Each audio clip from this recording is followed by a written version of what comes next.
I was in an active shootout. So I laid on the ground and was like, there were bullets flying. You went inside the cartels. People are going to want to see this. They have an open field in Vancouver to profit off of that.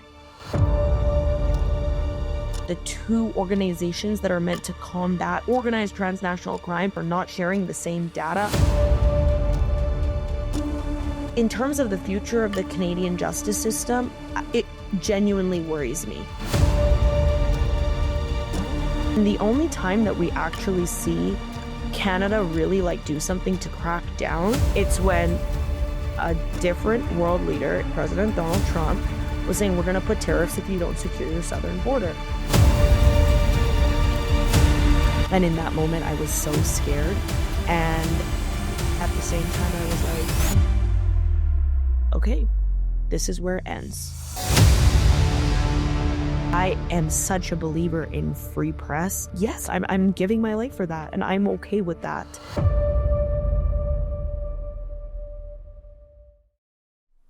Today's guest is someone whose reporting we've started to follow recently. We've become aware of her work, and there's a lot of it, especially after her recent interview with the Sean Ryan podcast made waves across social media. Her name is Katarina Schultz, and she is an investigative journalist who spent a lot of time on the ground covering cartel violence, government corruption, and transnational organized crime. While our own conversations with Sam Cooper have focused primarily on the Chinese Triads, fentanyl trafficking coming in from Asia, as well as the infiltration of Canadian institutions, Katarina brings a powerful on-the-ground perspective from Mexico and Latin America, where many of these operations originate before making their way into Canadian communities. Born and raised in Vancouver, British Columbia, she is quickly becoming a powerful force within investigative journalism, especially in the field of narcotics. Let's take a look. Katarina, welcome to Northern Perspective. It's great to have you on the show. Thanks for having me, Ryan. So, one of the things that really shocked me in some of your videos, and I think the biggest problem in Canada is Canadians are unaware of all of the problems that are actually contributing to the fentanyl crisis in Canada and potentially the United States. A lot of Canadians may be aware of Sam Cooper's book, Willful Blindness, where he talks about the Chinese Triads, but there's another source that has been affecting Canada, but I think a lot of people have thought that has just been a United States problem, which is from Mexico. But from everything that you've been talking about, this is not just a United States problem. This is now a significant Canadian problem, isn't it? It is, yeah. And I think that the reason why we haven't really heard about it is because Canadian law enforcement isn't collecting enough or as much data as they should in terms of how transnational criminal organizations have really infiltrated up north. I say this a lot, but based on what we know publicly, and also in speaking with a lot of my sources within Canadian national law enforcement, they simply just do not have the resources to handle something that has grown to such a large scale. And so I think for a lot of people, it became very obvious that it wasn't simply, or rather not simply, but it wasn't just CCP infiltration in Canada anymore. Whether that be in terms of drugs, money laundering, shell companies, you name it. Basically, the Mexican cartels saw this opportunity once Trump really locked down the southern border during his first term to move operations up north. And I've spoken about this before, but I think the best way for me to paint people a clear picture is that when I first started covering this, and we weren't really hearing about this in the news, just how entrenched drug cartels became within our organized crime landscape up north, is that when I first got into it and I started reaching out to sources and I really locked down some solid ones that have been operating in Canada for quite a few years, was when I was reaching out to law enforcement about it, I was getting shut down. And to me, if I wasn't doing the on the ground reporting that I've spoken about, where I'm speaking to these individuals who are committing these crimes and who are running production up here, and I had just simply reached out to law enforcement, my understanding would be that, yeah, maybe, this doesn't exist, or it's certainly not to a level that we should be concerned about. However, then I'm being brought into labs and shown operations firsthand that are happening by the cartels with pre-existing organized crime groups in Canada on Canadian soil. And I mean, you see that, you're being told this, and firsthand you're getting this information. So it's certainly happening. And there's certainly enough of a profit margin for pre-existing organized crime groups here to allow these operations to go on and to work bilaterally with these international groups that have made their way up here. And yeah, I mean, a lot of Canadians seem to be shocked by it. I think that, well, I mean, for me, it's not shocking anymore just because I have been covering it for over a year. But now it's finally making its rounds, and a lot of people just don't understand how it's happening. And I spoke about this on the Sean Ryan show, is that, Canada, there's been like more updates, but Canada had a visa requirement for Mexican nationals, and then they didn't during a critical time where the southern border had this Hawkeye view on it, allowing these criminals to make their way into Canada without really any oversight, because it was so easy for them to get here and not have to prove that they had some sort of legitimate source of income when they would come here. And now, though, I'm pretty sure the state is that they are re-implementing this visa requirement. But yeah, it is shocking because, and every time I speak to an American about this, or I'm on a podcast hosted by an American, they're like, when I think of Canada, I think of beers and hockey. And fair enough, you don't really think of Canada as like this, as like gangland, even though we had, Sam Cooper, Kim Bolan have reported on how at certain points in time, Canada and certain regions of Canada were gangland and really facing like these historical national stories and dealing with these major criminals that were operating internationally. But for the longest time now, we saw kind of like a plateau in that. And I'm kind of trying to bring it, well, I'm not trying to bring it back up. I'm just shining light on exactly what's happening, because if law enforcement isn't shining light on it, it's obviously for a reason. Well, and there's a lot there. One of the things that I know that CSIS has been flagging, as much as they also are screaming for resources, and there's some discussion whether or not they're giving enough evidence to the RCMP and whatnot. That's a separate discussion. But one thing that they did say in some of their recent annual reports is that, listen, Canada, according to the crime organizations around the world, is open for business. That's basically how we present ourselves. And you're right, the average American thinks of Canada and they're like, oh, it's just a bunch of happy people up there saying A and sorry a lot.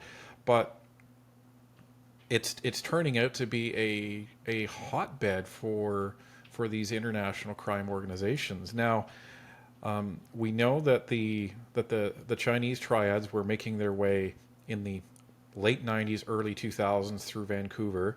Mm-hmm. Is this, do you think, one of the reasons the cartels, I would say, targeted Vancouver, is because they were aware of the Chinese operating with little resistance in Vancouver? Was that coincidence? Is it just because it's one of Canada's major ports? Why do you think that they kind of converged on Vancouver? It's certainly part of the reason, but it's not a monolith. I think that there's like basically three major factors. Certainly the fact that they already had connections with the Chinese that were supplying them with the precursors for fentanyl, and knowing that the CCP, Chinese, whatever you want to say, had deeply infiltrated a lot of these lucrative ways that the cartels were using to make funds. Now, second would be just the region, the location of Vancouver. It being a port city, there's an insatiable appetite for drugs here, and the lack of oversight at the port of Vancouver. And then also, it just seemed like this is where the influx of Mexican nationals were coming in. Um, I'd have to pull up like exact numbers of what that looked like if they even exist. But I think it was a multitude of reasons, and they knew that this would be a profitable place. Now, when we talk about the CCP, we know that there's major infiltration, and CSIS has reported on it in our politics, housing, really every aspect of policy here. And so it made it really easy for, cartels aside, any organized crime group who wanted to come up here and start to profit off of this country and the people literally knew that they could be in contact with the Chinese and use that to their advantage and leverage it to infiltrate Canada because that was already happening. And I think another reason why Canada became a hot spot, Vancouver aside, is that we simply, it's so obvious that law enforcement doesn't have an across the board communication. CSIS doesn't seem to be communicating with RCMP, vice versa. And so you have our national police force and our intelligence force on you know, two different sides of the spectrum here. Like they're gaining some information and intelligence and they're gaining another batch of it, and none of it is being seemingly cross communicated. I'm sure people will come for me for that, but at the end of the day, you can just watch the Q&A with the head of the RCMP when he says that he thinks that there's 4,000 individual organized crime groups operating in Canada when CSIS literally had just put out a report saying it was 668. And I mean, that speaks volumes. You're telling me that the two organizations that are meant to combat the crime going on here and the organized transnational crime are not on the same page or not sharing the same data or have two completely ideas of what the organized crime landscape looks like in Canada? Man, if I was a member of organized crime, I would sure as hell make my way up here too and do the exact same thing because it just seems so simple. They're literally putting it on a silver platter for them into their hands. And I think Vancouver's a great spot for that because also, like, Vancouver is a major city that is fairly close to the US border. So that is just, I mean, come on, it's a recipe for success. That's the cherry on the top, really. And I imagine, I imagine when the when the hard drugs were decriminalized in British Columbia as well, in Vancouver, they must have been high fiving each other when that happened. Well, it didn't matter for anyone because in speaking with people who are active drug users on East Hastings, right, which is like the throes of it's just a landscape of addiction and mental health, and just basically it's just like this place that just shows like every failure, right? Um, so in speaking with a lot of people over there, they were like, well, the safe supply, it just wasn't enough for us. So people who were getting their safe supply were still buying drugs anyways. That was never going to squash the demand. Okay. And then, I mean, when people talk about safe supply, like in that type of policy, we've just seen it be, I don't stand really anywhere on the political spectrum because I just tell the stories, whether it's left, right, in between. I think that at the end of the day, no matter what side of the political policies that you're supporting, we're going to see these inherent failures either way. But we've seen how that safe supply didn't work. It wasn't enough for people. Some people weren't even going up to pick up their safe supply. They were like, screw it, I'm just going to keep buying what I've been using. It didn't meet the demand. And even if it had met the demand, we're still going to see like this illicit drug consumption. It honestly just didn't make sense to me. And a lot of people say, well, Katarina, like, don't you think the legalization of drugs would completely end the cartels? And no, because at the end of the day, organized crime groups will always find a black market trade or good to profit off of. And it just so happens that right now, drugs and humans and guns and crude oil, like I talked about, are their main form. And fortunately for them, they have an open field in Vancouver to profit off of that. Well, and we've seen a lot of reports undercover and mainstream about the fact that safe supply has actually exacerbated the issue because it actually, to your point, it doesn't scratch the itch for a lot of these people after a while, No, it's and then not they take safe. that and they look at either giving it away or selling it to kids, and then they become addicted, and then it just perpetuates this cycle. And then you end up with safe supply, end up being trafficked across the country. So it's I all never read feeding the anything same about beast. that, about safe supply, like getting kids addicted or being trafficked, but I just do know that it doesn't work for the people who are already in the active throes of addiction. There was a press conference, I think, last year in London, Ontario, where they seized, I think it was tens of thousands of safe supply hydromorphone pills, and it was actually in London, on Ontario, which they were supposed to be in West Vancouver, but it is what it is. So it is happening, unfortunately. The degree in which it's being given to kids is up for debate, but I imagine it doesn't help. But besides the point, you could have safe supply, but it doesn't fix the fact that, to your point, these cartels are operating. There's not enough law enforcement resources to be able to deal with them. And on one of your videos, you made a really, really good point in that you stated that, listen, our law enforcement has enough trouble combating domestic crime across the country. How in the heck, and I'm paraphrasing, how in the heck are they supposed to combat transnational crime rings? That was such an excellent point. You can't put it any better than that. Because they can't. Like, this is the thing. When I was working at the CBC as a reporter, I was tasked with covering crime stories. And I was going to the courts. I was speaking with victims' family members, Crown, whoever was involved in the cases, right? And it was just like injustice after injustice and this failed system, repeat offenders, catch and release. And in doing that, I was like, what am I even doing? Like, I'm going to go insane because I'm covering the same thing over and over again, hoping to see a different result that I'm never going to see because this is just how it works here. And then I started getting into the international crime coverage, and I realized that we have this massive problem here, but we're not even catching or seeing justice for these domestic offenders, these cases that are deeply impacting Canadians' quality of life. And then you add this other beast to the mix, which are these massive transnational criminal organizations that operate like Fortune 500 businesses. And we're expecting Canadian law enforcement to deal with it. And then the only time that we actually see Canada really like do something to crack down is not when tens of thousands of people are dying on a monthly basis due to fentanyl overdose deaths. It's when a different world leader, in this case it was President Donald Trump, was saying we're going to put tariffs if you don't secure your southern border. So now we implement a fentanyl czar, not when a bunch of Canadians are dying.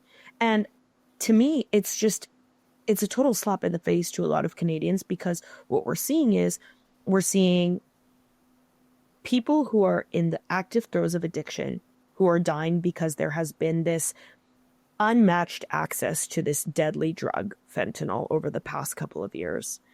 You're seeing people dying from violent crimes that are being committed by people who are sometimes under the influence of these drugs, or people becoming victims to these crimes, and nothing's being done about it. And then, like I said, I'm not on one side of the political spectrum. I'm just saying, what kind of leadership are we seeing in Canadian law enforcement and justice when it takes a different world leader to be like, hey, you guys have a problem, crack down on it, and for our sake, not even for your sake?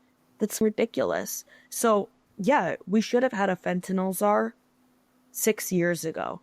Okay, cracking down on making sure that we're not seeing fentanyl across the streets widespread. When I speak to people on East Hastings, they're like, heroin doesn't exist anymore. I can't get my hands on pure heroin. I wish I had heroin because I hate being addicted to fentanyl. Because fentanyl, whether you like it or not, whether you look at research or simply, personal anecdotes of this, it does make your body deteriorate faster. You do become just like heavily addicted. People who were once high functioning addicts can no longer say that about themselves. Recreational drug users who got into fentanyl are no longer recreational drug dealer or drug users that are maintaining jobs or their home lives, and maybe they would use heroin or meth on the weekends because then they tried fentanyl and it completely took over their lives. So to me, I'm a big hater of the Canadian justice system. I hate catch and release. I hate seeing violent offenders on the streets. And then to add on to this, you have some of the most dangerous organized crime groups working in Canada in organized crime.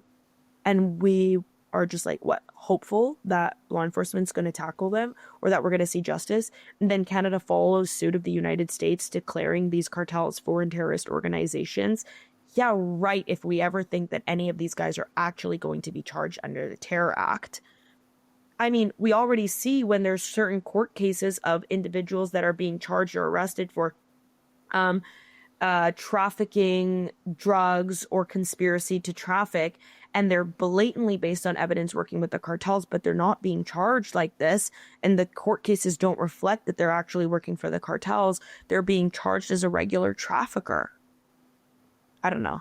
Yeah, and I like that you're talking about the policies and not necessarily the parties that put them in, because the parties that put them in, it almost doesn't matter in this conversation. What It matters is doesn't. the actual policies. Because at this point, too much legal precedent has been set for this to even change. Because like, how like the legal system works in Canada. Okay, so this was the decision in one court case. So if we see something similar, we have to maintain that legal precedent, right? And so that doesn't at this point matter which political party is in power. It matters on who the judges are, what legal precedents are being set. And in terms of the future of the Canadian justice system, it genuinely worries me. And it genuinely upsets me when I see children that are being like murdered by a step parent brutally, and this person is not getting hardly any jail time. So you don't pay the price for the crime that you commit. Why wouldn't you do it again? I said this one time on Julie and Dory's podcast as a joke. I was like, to put it in perspective for your American listeners, I tell my girlfriends if their boyfriends are treating them bad, just kill them. You're probably only going to spend a year in jail. I mean, and that's like a dramatization, and it's not real advice to people, but it's just a great way to paint a picture of how serious you should take the Canadian justice system and legal system. Yeah, and there would have to be massive reforms in the law in order to, I would say, even combat that precedent, and in order to allow the proper charges to be laid on these criminals, and on the other side for the judges to have the mandate and the tools to deal with it. Because to your point, catch and release is linked to the principle of least restraint, which is the most idiotic amendment to our justice system that I've ever seen in constitutional law in Western society. But it is what it is. But it isn't, and But that's the problem, because that's what I hear time and time again from everyone I talk to about this. It is what it is because we feel like what are we supposed to do about it, right? But it's an absolute load of shit. And now you have literal, like, these violent criminal organizations operating here. They've made this their home base. They're producing so much fentanyl, and the numbers are not reflecting that. They're saying that less than 1% of fentanyl is going into the United States from Canada. Anyone could believe that number, but you go and you see face to face the actual operations that they're running, you know that it's certainly more than that, and you know that they can get away with it. and that 1%, because I've heard you talk about that in some of your other videos as well, and that number has always perplexed me as well. To me, and you can let me know if this is a reasonable hypothesis, that 1% is just what they know of.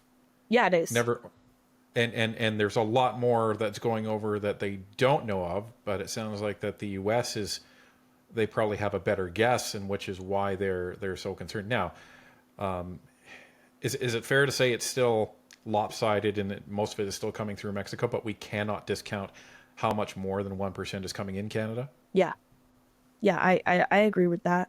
I mean, there's still a lot coming in from the southern border, but I think also at this point, we're going to see this influx because the southern border at this point is more locked down than really ever before. I mean, the numbers of illegal crossings, of drug smuggling at the southern border have dropped significantly. I don't want to say random numbers because I haven't looked at them in a while, but I think I last looked at them in March or April. And wow, compared to November, it's just absolutely jarring. Just the extreme difference. And so I think this also allows for more to happen at the northern border. And not to mention, and I say this all the time, like so many people are unaware of just the sheer distance that our border spans. It's over 5,000 miles. I know I'm on a Canadian podcast now, but I've learned to do miles because every Americans, what's a kilometer? Just like the vastness of the border and how open it is. You know, there's someone commented actually to me just the other day being like, it's so funny that Katarina's talking about how open the border is because we have a guy who lives in our neighborhood who regularly like goes on runs and he just runs like into the US and will always take a selfie to commemorate, be like, haha, I'm illegally here as a joke and like run back. And it's like, okay, that is whatever, haha. But that really does paint a picture of exactly how open and unsecure it is. And so, yeah, a lot is going into the US, but keep in mind, a lot is also coming into Canada, particularly arms, because you're probably the first person I don't have to explain to what our gun laws look like here, meaning that we need to, like, criminals need to get guns from somewhere else. And that's obviously going to be from the US. And a lot of that is coming in through, like, Eastern Canada. And so for them, you know, you've got New York, you've got Michigan, and the straw buyers are working both ways. They're straw buying for people in Mexico, but they're also straw buying for Canadians. And a lot of American made guns are getting into Canada through our open border. Yet our gun laws are banning guns that you can buy at a gun shop. it's the most silly thing in order to try and combat these issues, and it doesn't help that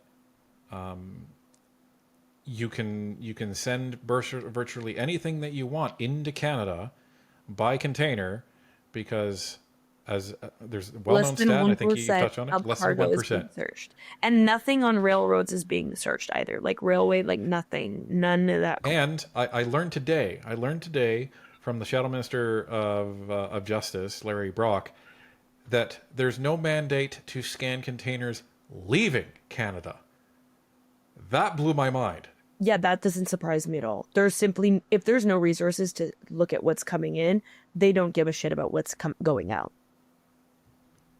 So it's like, I'd take that bet if I'm a crime boss. I have 1% chance of being detected. Yeah, that's a real safe bet. Let's go to Canada. That's insane. The problem is not that there isn't an incentive to do it. The problem is that there just literally simply isn't enough resources. And we've seen these resources have been strapped for ages. And I think that's why there's a disconnect in terms of intelligence sharing amongst the different agencies in Canadian law enforcement. And there just wasn't this push from the outside or knowledge about what was going on. And so I think people kind of just accepted the fentanyl epidemic as this isn't something we can really control, so people are going to get sick and die. But then once it came to light that, well, there's a reason why this is happening, and it certainly is to an extent preventable to have it happening to this level, to this extent, then people started to take notice. But one thing that I don't really appreciate that's happening, especially with my reporting, is people are like pointing fingers at like certain politicians or whatever to be like, you need to crack down on this. And it's like, this would be such an overhaul, cohesive effort that you can't pick one person or one party or one agency to say, this is your fault, because this would be an absolute overhaul, whether that's, okay, RCMP, CSIS, our federal government, longshoremen, like the ports, the Port Authority. Literally, it would take an overhaul of everyone, and it would have to, And every provincial police force. yeah, that too, of course. And even like city police, you would have to see like VPD on it in terms of whatever patrol they're it's so much, and those resources don't really exist in Canada. And our Canadian law enforcement is to an extent very different than that of what exists in the US. And you'll see that, in social media, in speaking with them, in just the way certain criminal cases are handled. Yeah, I know a couple of police officers as well, and they'll tell you, we would love 10 more cops and 10 more cars, and and that's each of them saying that on the force. So I completely get that. One thing I wanted to ask you about, because this is something that I really spent some time thinking of. You've learned a lot of this information, and I want to make sure that everyone watching this understands this. Not from just researching the Yeah, cartels. no. You went inside Yeah. the A lot of cartels. people don't understand. Like, I literally went to Mexico. I've been in Mexico for a while now. Um, and managed, everyone's like, how do you get these sources? And I think a lot of people don't realize that I get turned down all the time. But I always push. Like, I always, if I get a no, like, I just go ask someone else and I find a way. And there have been times where I've literally traveled to go to interview someone who would be like this incredible get, and I get turned away. And there's a lot of stuff that doesn't get put out there. A lot of what I talk about or what I show is really just like a small percentage, a snippet of what I've actually been chasing and the situations that I've been in to try and extract this information. But a big selling point for me is that I'm not just sitting on my keyboard and trying to find stuff and regurgitating it. I go and I talk to these people, and it's almost always in person, whether that be the criminals, law enforcement, or anyone in between, the human toll, really everyone. And I think that for me, that was so important because I wanted to make sure, like, this is what I would listen to. And I know that there's got to be an appetite for it from within the public. People are going to want to see this. It's funny because now everyone, that was like so important for me, and it was a lot of hard work. It's been a lot of work. And a lot of people try to discredit that more than anything that I do, which is understandable because sometimes it's also hard to comprehend how the hell is she doing this, or like, this can't be real. And I get that too, because a few years ago, I may have looked at this and been like, there's no way, but there is a way. But it has been really hard. And I make sure to really, as much as I can, be boots on the ground while still keeping myself safe, which people also ask about. And it is certainly a really, really fine line. And it's a hard one to draw because you never know. This is a constantly evolving situation and it's so unpredictable. But I try to do my very best to make sure that I'm getting all my information from the source and that I vet that source and I can extract as much information as possible. Because, yeah, I mean, you can only read so much and watch so much before you're like, I need to be out there and talking to these people and gathering my own credible sources. Have you ever been in a situation where you've been afraid for your life? Yeah, multiple times, and it sucks, and it's a horrible feeling. And then after it happens, I'm like, I need to chill out, and I'm not going to do this because it's a feeling that I never want to feel again. Genuinely, I can't explain to you what it feels like to think, oh my God, something could go so wrong right now. It's so scary. And then I'm like, I never want to feel that again. What can I do to ensure that I don't feel like that again? And then I get a little bit comfortable again and I go and it goes well, and then something will happen and I'm like, and it's like, it is really shitty, but it's also the nature of what I'm covering. And it's so important that the people know about it. And of course, because it is scary, there's not like hundreds of people lined up to do this exact job. And that's kind of what keeps me going in those moments where I'm like, all right, well, we kind of know that I'm willing to die for this at this point, because if I'm not doing it, who else is doing it? There certainly are other journalists who are doing it, but it's not like we don't have this influx of hundreds of people that are. So, and also the information I'm getting is different than from what my colleague will be getting or someone else who's doing this, especially because a lot of us are independent, or the ones that are. Um, it's just the nature of the job is it's like very complex. I sometimes don't even know how to explain this part of it because it is really like logistical and weird, and there's a lot of nuance and gray areas that I could never make the regular viewer fully understand unless you live it. Yeah, I can, I can under, I can't understand it, but I can understand what you're Yeah. saying because you almost have to. It's just you have to wire your brain differently in order to be able to even consider doing it. Never mind going through with it. Was that the first time that you put yourself in a situation where you thought was dangerous? Was that difficult, or were you just at that point and you said, "Well, time to make the It was a jump"? little bit of both. It was the first time, so I was probably the most scared I've ever before, because I was like, holy shit, this is real. And because of my age too, people are always like, she's not brave, she's just naive. That's not true, because I understand the consequences of this. Actually, the last thing that I am is naive. I have a very thorough understanding of what this job entails and the type of figures that I'm dealing with. And in that moment, I was so scared. And at the same time, I was like, okay, this is where it ends. And that's okay. And I think, because a lot of people don't know the certain like personal things about me, and my mother died very young and things like that. And that also just kind of inherently rewires you about your perception on life and death. And so for me, I have this understanding that danger and death is a part of life. And also, I've chosen to be in this realm. And I completely understand what could come of that. But I am such a believer in free press and telling the story and giving a voice to people who feel voiceless and bringing the truth to light. Yes, I'm giving my life for that, and I'm okay with that. I mean, people don't really ask like cops that question. How do you go into the field every day knowing that you could die? Because these are people that are meant to serve and protect. But because there are lighter versions of journalism, then people are like, why would you choose this one? Because it's important work, and it's something that I'm very passionate about. Are you able to walk us through your first time, or is that kind of difficult?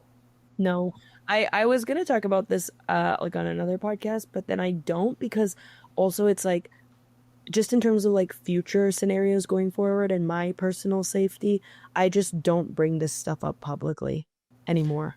It makes sense. It makes sense. And these people are sources, and you.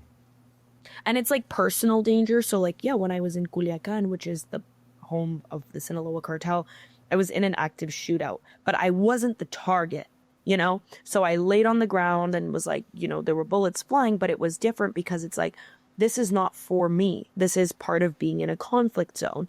It's like any correspondent that goes to a crisis zone or a hostile environment where shit could hit the fan, or there are IEDs exploding or missiles dropping. But the nature of this job, and this beat rather, is that typically the sometimes the threat can become personal, and that's when it is more scary. Is it more scary to you that people won't get to know the truth? 100%. Yes. And I've always had that mindset since I was a child. I always thought I would rather have people know what is going on than self-preservation, honestly, because I think that it is for the greater good, and it's not about going down like a hero, because I don't care about that. It's just that I like press and journalism inherently is about keeping people informed. And knowledge is power. And if there are not the people who are allowing the public to access that knowledge and information, then we would all be in the dark. And that sucks. I mean, for some people, it's great because they say ignorance is bliss. I've never experienced a day in my life of ignorance is bliss, unfortunately. Yeah, I agree with you on that one. uh, I don't like living in a hallucination. I would rather know reality as bad or good as it is. Yeah, and I also think that there's like a level of justice, like especially covering this and like being in Mexico, uh Mexican people are so resilient and hardworking. Like they have this inherent work ethic and they're so welcoming. It's such a beautiful culture. I love it. And, you know, this could have been anywhere. Like, I wanted to go to Afghanistan, Libya, and eventually those things will happen, covering these hostile zones. Um, and it just sucks that they're enduring so much and they don't have access to a fully free press simply because so many journalists become targeted. And so when I saw these stories, I knew, like, okay, this is one of the multiple regions that I would like to go cover so that we can bring this to light. And then it just so happened that we found this Canadian connection while doing so, which of course hits close to home for me. I don't like spend much time in Canada, but um, when I do, you know, it's nostalgic. It's home. It's the country I was born and spent my childhood.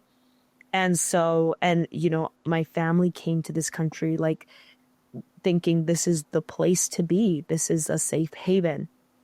And then you find out that it's absolutely infiltrated by criminals and no one's doing anything about it.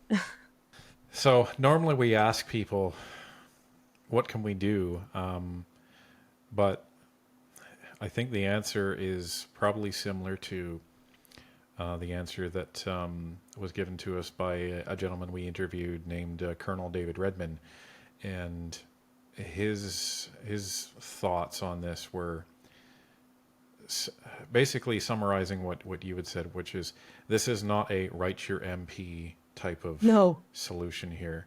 This is a Canadians need to voice this at municipal, provincial, federal level. It needs to be part of the daily conversation. Canadians must make it part of the daily conversation when it comes to municipal, provincial, and federal politics, federal elections, and Canadians sounds like need to force this into everyday conversation so the politicians will begin to take it seriously. Because if the politicians do not take it seriously, then the law enforcement don't get the resources that they need to search for and catch these criminals. The justice system doesn't get the laws and the resources that it needs to actually be able to prosecute and put these people away. And Canadians don't get that safe haven that your parents came to Canada for.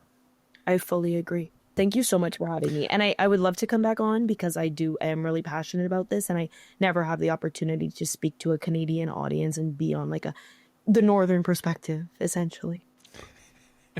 Well, this is our mission. It is to inform Canadians, give them the facts, as uncomfortable as they may be, because That- they're not getting enough information from the legacy media, and we want to make sure we're doing our part. So, I can't even look at thank you news on on behalf. Instagram, man. It's horrible. I will freaking keep Well, on behalf of all Instagram. of Canadians, Oh man. thank you so much for the work that you're doing, for putting yourself at risk in order to get the truth out. We truly appreciate it, and I look forward to having you on again. Thank you so much, Ryan. Take care.